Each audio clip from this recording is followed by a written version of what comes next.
makipag-picture sa Milan, Italy.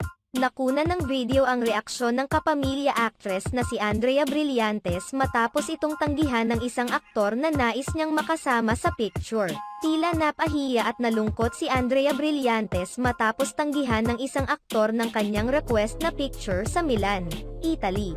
Ibinahagi naman ni Dora Vicky Bello ang video sa kanyang social media account, na agad namang umani ng samut-saring komento at reaksyon mula sa mga netizens. Kalakip ang pray-over niya para kay Andrea.